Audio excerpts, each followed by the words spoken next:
assez clair que j'avais atteint une limite ou un plafond de verre. Ouais, j'avais atteint une certaine limite parce que comme je m'étais organisé ou pas organisé, j'aurais peut-être pu grandir un petit peu, mais à un moment, j'aurais été limité. Le fait du passage de statut d'artisan à chef d'entreprise, ça c'est vraiment un statut psychologique qui a été franchi. J'étais plus dans une dynamique de serviteur ou d'esclave d'entreprise, quoi. Voilà, on travaille, c'est dur, on gagne pas d'argent, c'est comme ça pour tout le monde et puis c'est pas autrement.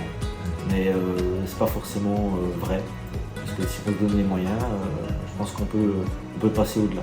Comme on se forme, comme je disais tout à l'heure, sur des RGE, des choses comme ça, sur une petite partie de domaine, le club bâtiment, il nous permet de se former sur plein de domaines.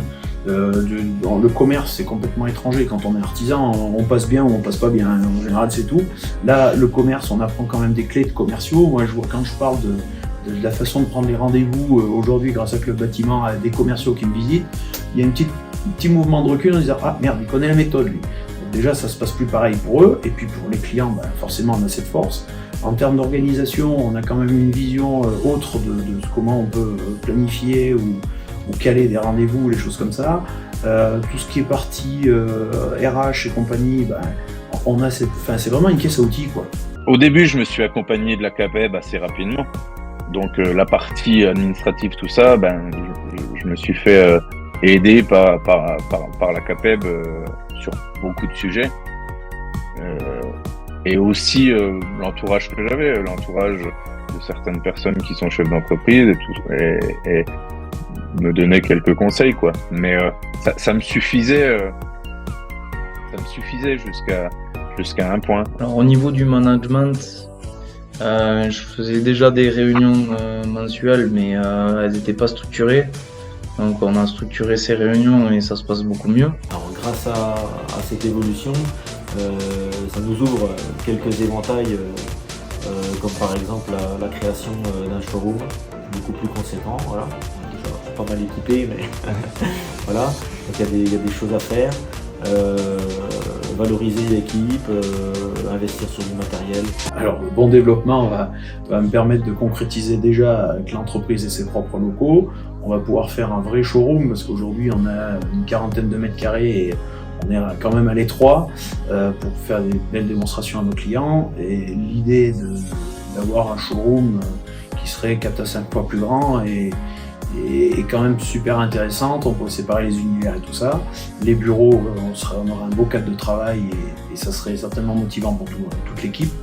Et pour ensuite, une fois qu'on aura fait cette partie-là, on pourra se lancer dans d'autres projets plus patrimoniaux. Ce que j'ai le plus aimé dans la visio de groupe du Club Bâtiment, c'est le partage avec des entreprises, des entrepreneurs qui sont soit dans mon corps d'état, soit dans un corps d'état différent.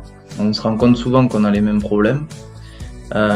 Et donc d'un côté, ça rassure. La différence entre avant et maintenant, c'est d'être plus serein. D'aborder les choses différemment, avec plus de sérénité et puis plus de facilité aussi.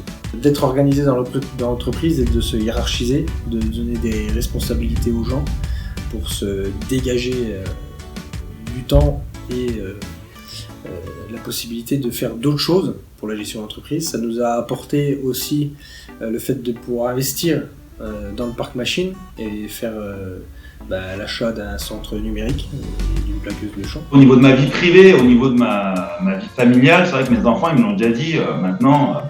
Ils m'ont dit c'est bien parce que maintenant le week-end on va faire du ski, c'est sympa. Et voilà, et puis je fais pas de ski avec eux et c'est c'est un moment qu'on passe en famille qui est agréable, à midi on va au resto et où je suis détendu parce que tu peux aller faire du ski en étant un peu stressé ou alors tu penses au boulot, tu penses à ce que tu dois faire le lendemain ou ce que tu n'as pas fait la semaine. Et ça, au moins tu vis, on va dire que tu vis le moment présent. Dans ma vie privée, je pense que ça m'a amené un peu plus de sérénité, malgré que les chiffres ont tous grandi énormément, mais globalement, je suis pas plus irascible qu'avant. Je pense que bon, mes enfants, ils voient, en plus, mes enfants, ils ont l'école juste à côté, donc ils voient bien l'entreprise de papa, ils en sont fiers, ils voient ce qui se passe, ils voient que les camions, il y en a souvent en plus. Et je pense qu'il y a une certaine fierté, au moins de la part de mes enfants. J'ai du temps. Voilà. Il faut gagner du temps pour mieux m'occuper de mes clients, pour moi, pour la famille. Et voilà, ça m'a permis d'avoir un vendredi complet libéré pour me consacrer à ma famille aussi. La formation, encore une fois, je leur dis, elle a été rentabilisée puissance 15 000. Et ça va me rapporter. Et ça, l'avantage, c'est qu'une machine, ça s'use. Que le savoir qu'on l'applique, c'est à vie. Donc, niveau prix, savoir, il faut y aller. On a réussi à se faire des petits week-ends à deux, à pouvoir se prendre 3 jours, partir sereinement en se disant, voilà, c'est bouclé. On peut partir sans se dire, mince, il y a un client à rappeler, il y a quelque chose qu'on n'a pas fait. Alors, ce qui a changé depuis un an maintenant, il y a une pérennisation du savoir-faire, question organisation, question vente. Parce qu'il y a eu un gros processus de changement d'habitude suite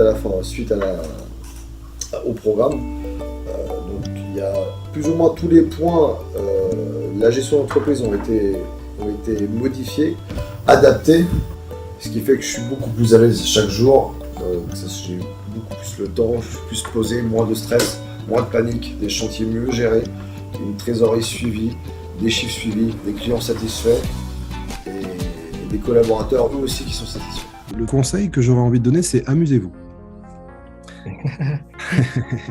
Amusez-vous parce que, en fait, il faut quand même se rappeler que diriger une entreprise, ça demande énormément d'engagement. Hein. Vous engagez énormément d'énergie, énormément d'espace mental. Hein. Vous êtes toujours à penser à ce que vous pouvez faire, pas faire, ce que vous pouvez faire évoluer ou pas, ce qui doit être changé, les contraintes qui vous sont... Donc en fait, on est souvent absorbé par son entreprise. Et du coup, on a tendance à faire quoi ? On a tendance à mettre sa vie au service de son entreprise. Et moi, j'ai envie de retourner ça en disant non, amusez-vous. Et apprenez plutôt à mettre votre entreprise au service de votre vie. Lorsque l'on met sa vie au service de son entreprise, en fait, on sait ni plus ni moins filer un job. Et du coup, on est au four et au moulin et on ne sort pas la tête de l'eau. Donc on ne fait pas rien, on n'arrête pas de faire. Ça, par contre, ça, on fait. On fait, mais par contre, quid des résultats, quid de la qualité de vie, quid du temps que je passe en famille, quid les émotions que je ressens quand j'arrive dans mon entreprise. Voilà. Tout ça, c'est... Voilà, parce que faut se rappeler quoi, c'est que nous ne sommes pas des fers humains, ni des avoirs humains. D'accord ? Nous sommes des êtres humains. Donc, la qualité de notre vie dépend non pas de ce que l'on fait et de ce que l'on a, mais de ce que l'on ressent. Ouais. C'est notre état d'être qui influence la qualité de notre vie. Ouais. Donc, si je me mets en capacité quand je fais le choix d'être accompagné, quand je fais le choix de suivre le processus, c'est-à-dire d'apprendre à travailler sur mon entreprise et non pas dans mon entreprise, là, je commence à prendre de la hauteur. Là, je commence à pouvoir devenir ce chef d'orchestre, mais qui n'est plus au four et au moulin, mais qui est le stratège, qui prend des décisions, qui accompagne ses équipes. Parce que l'idée n'est pas de... Voilà, il ne faut pas confondre l'émancipation avec le désengagement. L'idée n'est pas de se débarrasser de son entreprise. Non, l'idée est de prendre une posture qui vous permette de faire grandir votre entreprise tout en y prenant du plaisir.